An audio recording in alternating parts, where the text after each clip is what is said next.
Si tu n'apprends pas à être égoïste dès maintenant, tu dois comprendre que tu mourras avant le temps.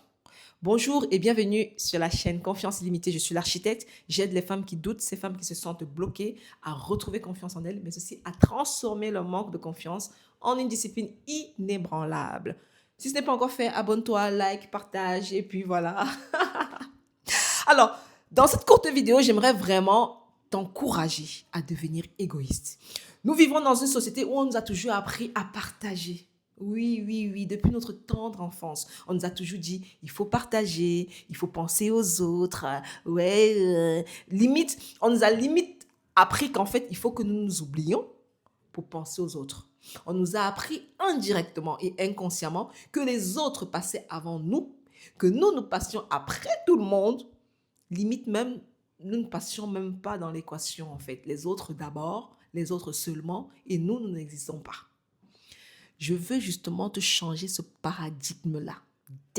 C'est-à-dire, là, en 5 minutes de cette vidéo, je change ton paradigme tout de suite. Et après cette vidéo, tu dois apprendre à être égoïste. Si tu n'es pas égoïste, sais-tu ce qui va se passer? Si tu passes ton temps toujours à être disponible pour les autres, à être disponible pour ton mari, à être disponible pour tes enfants, à être disponible toujours pour les autres, mais jamais pour toi, mais en fait, tu vas créer en fait une sorte de dissonance cognitive. Attention, je ne suis pas en train de dire que vous ne deviez pas faire la chose pour les autres. Si vous êtes marié, vous avez des devoirs en fait. C'est tout à fait normal en fait. Et puis même par amour, c'est normal de faire à manger à son mari.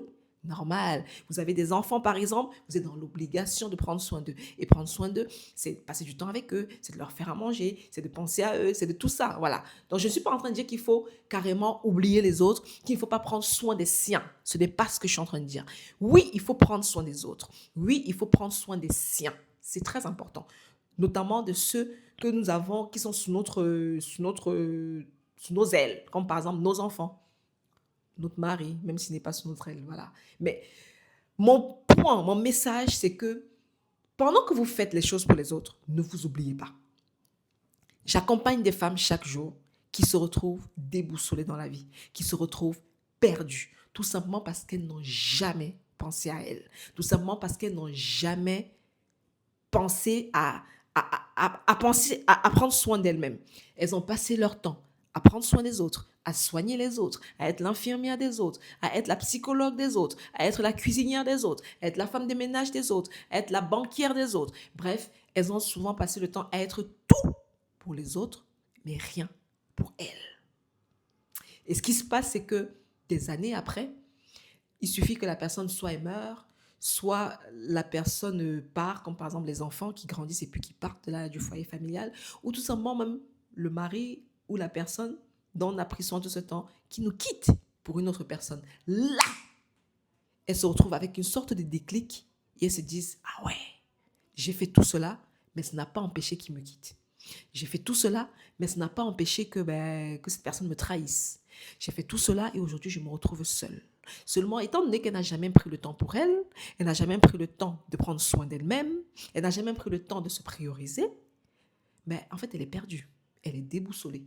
C'est comme si on la lâchait dans une forêt où après, elle ne sait pas quoi faire, où faire, comment commencer, par où commencer. Et beaucoup, beaucoup trop de femmes se retrouvent dans ce cas-là, dans ce cas de figure. Beaucoup trop de femmes. C'est la raison pour laquelle j'aimerais vraiment vous interpeller et vous dire, pendant que vous prenez soin des autres, prenez aussi soin de vous.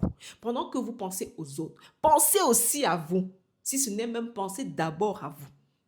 Prenez soin d'abord de vous.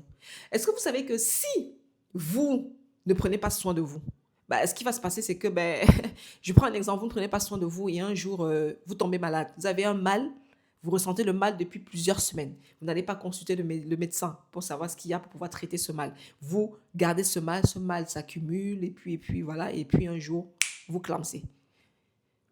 Vous retrouvez par exemple, je sais pas, je prends un exemple, alité. Tout simplement pourquoi? Parce que vous n'avez pas pris les mesures qu'il fallait prendre au bon moment et à temps.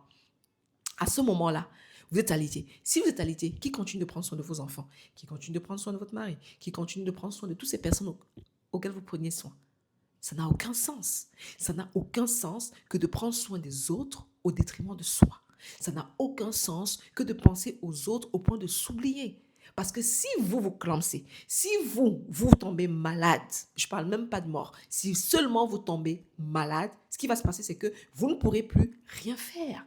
Vous n'aurez plus la force, l'énergie, la santé pour pouvoir justement faire les choses pour les autres. Donc, si vraiment vous aimez votre mari, vos enfants, votre famille et toutes ces personnes-là dont vous prenez soin tous les jours, si réellement vous les aimez, le secret, c'est de prendre d'abord soin de vous. La clé, c'est de penser d'abord à vous. Parce que plus vous aurez la santé de faire, plus vous aurez l'énergie, plus vous aurez la vie même d'abord, ok? Plus vous aurez, voilà, toutes ces choses-là, mais ça va permettre justement que vous puissiez mieux prendre des autres. Vous voyez ce que je veux dire? Donc, l'équation, elle est simple. Ce n'est pas les autres avant nous. C'est moi d'abord et ensuite c'est les autres. Parce que pour que je puisse prendre des autres, il faudrait que moi, j'aille bien.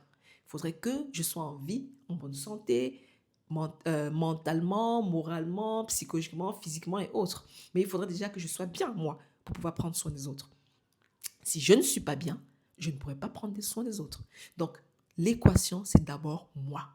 Moi, moi et moi. Oui, ici, nous sommes un peu la communauté des égoïstes. Nous pensons d'abord à nous, nous priorisons, les autres viennent après. Ce n'est pas qu'on ne pense pas aux autres, mais on pense d'abord à nous.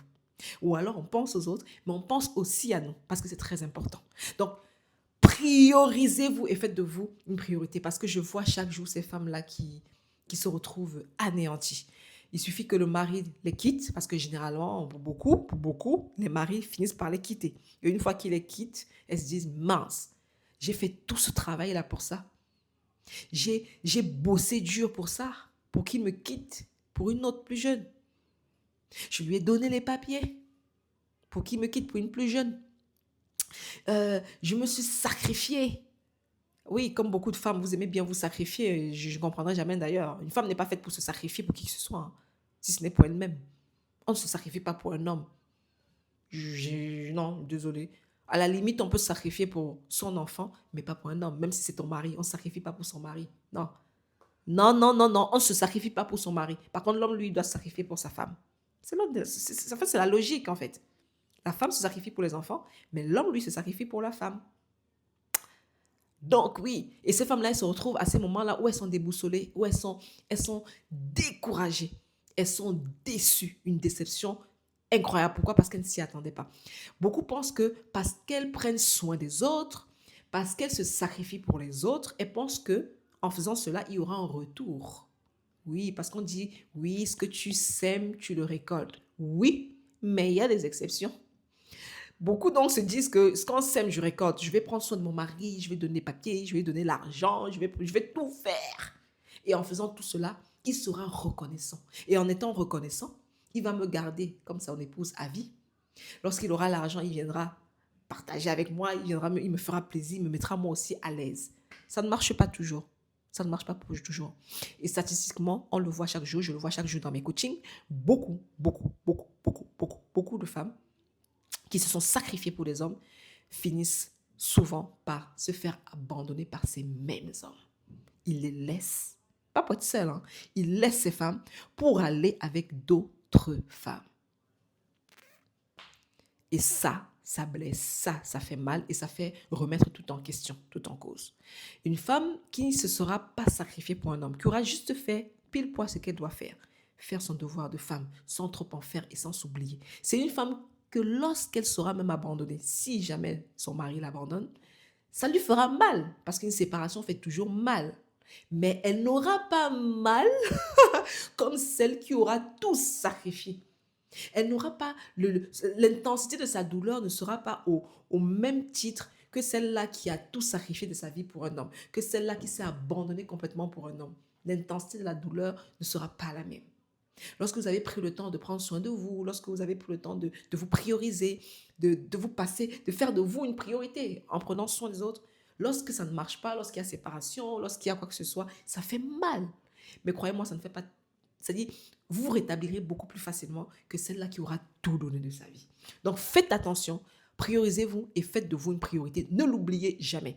Si tu arrives un jour d'oublier de faire une priorité, réécoute cette vidéo. Réécoute-la. Et tu te rappelleras que non, est-ce que je dois me prioriser? Je te pose une question ce matin-là, cette journée, tu regardes cette vidéo aujourd'hui par exemple.